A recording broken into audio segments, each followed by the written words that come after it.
imagine a workforce where 8 out of 10 people are struggling with disengagement and burnout.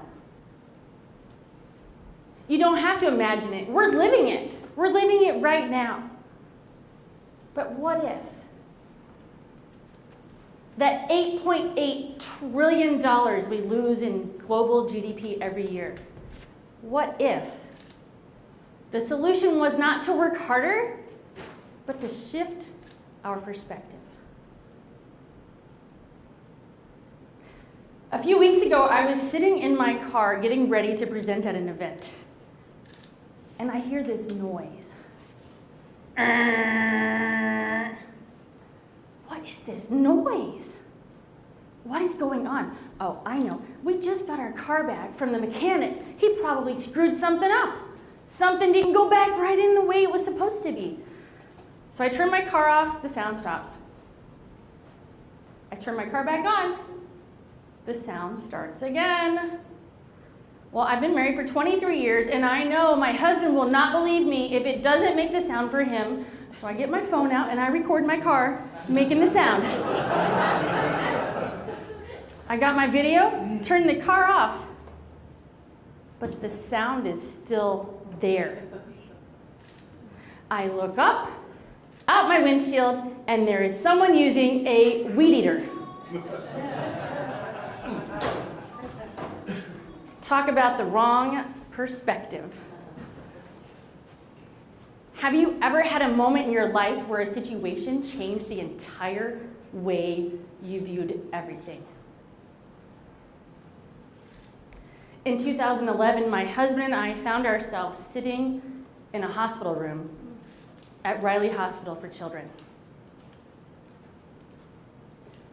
We walked into a situation where our 6-year-old son was lying in the hospital bed, lifeless. He was covered in a mess of wires. He had a ventilator mask on. He was intubated. His head was swollen so much that he was hardly recognizable. This wasn't the same sweet 6-year-old boy that I just left the day before. Our son had been playing at our friend's house. And kids are fun, so he's bouncing on a sofa. And to make things a little bit more fun, as my children often do, they get an exercise ball, and they bounce on the exercise ball on top of the sofa. The couch they were bouncing on backed up to a railing, overlooking a 2-story foyer. My son bounced on the ball and went over the railing, falling 14 feet onto his head. My son laid in that hospital bed suffering from a severe traumatic brain injury. The doctor said, normally after a fall like this, after this kind of impact, it takes about 24 to 36 hours. The swelling will come down. We're going to place him in a medically induced coma, and then we'll bring him out. But Mr. and Mrs. Renken, we can't make any promises. We don't know what your son's going to be like when he comes out, but he may not be the same little boy you knew before. I remember sitting by his bedside, and there is just a whirlwind of emotions. It's a roller coaster when you're in the ICU, and seeing your child there suffering and you can do nothing about it, it is really hard. So the one thing I could do is I could tell the nurse, Nurse Jen, by the way, side note, if you're ever in a hospital and you need an amazing nurse, you want Nurse Jen. She would dot every I, cross every T, and there was no other nurse that could do it as good as Nurse Jen. She was amazing, and you didn't want to be on her bad side.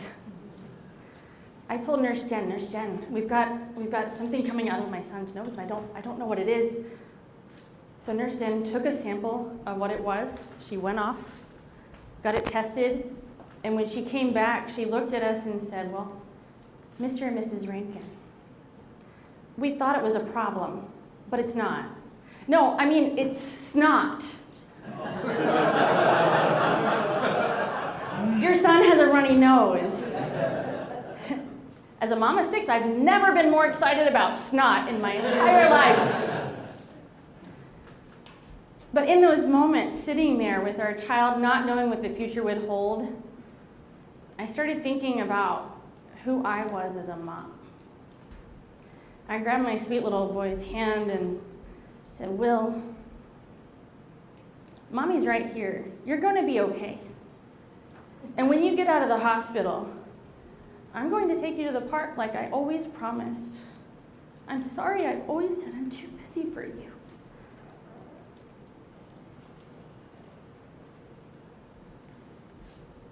It was in that moment that something began to shift inside of me. My son was able to come out of that coma, not after 2 days, not after 3 days. It was 13 days. 13 very long days. And when he came out of that coma, he was able to start to learn everything over again. But it was as if he was a 6-month-old, or maybe even an infant or a newborn in a 6-year-old's body. I felt bad. For once in my life, I did want to restrain him and tie him to the bed because he was wild and he wanted to go and do things as he started getting his movement back. But he had to relearn how to walk, how to talk, how to eat, how to use his hands to write. He was just a first grader. The very beginning of all of his learning, he had to learn how to do everything over again. And that was the first step. It shifted the way I viewed the world, not just because it was a wake-up call for me as a mom, but because he was no longer normal. And it shifted the way we had to view the world through his eyes.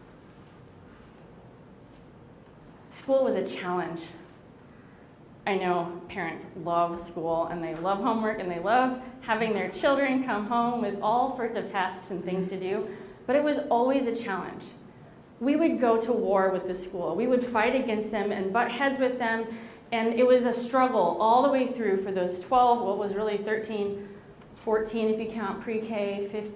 It was a long time. And every year we learned a little bit more about how to step up and see things through our son's perspective and how to represent him, how to advocate for him. And the end result is that my son, just this last week, went to a college campus tour where he will be studying art.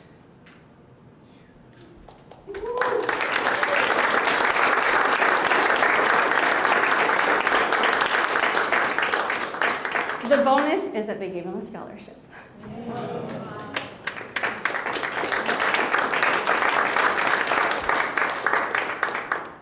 What if the future of work wasn't working harder, but seeing things through a different perspective?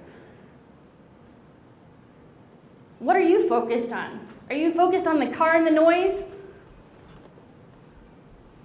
Because sometimes we think it's a problem, but it's not.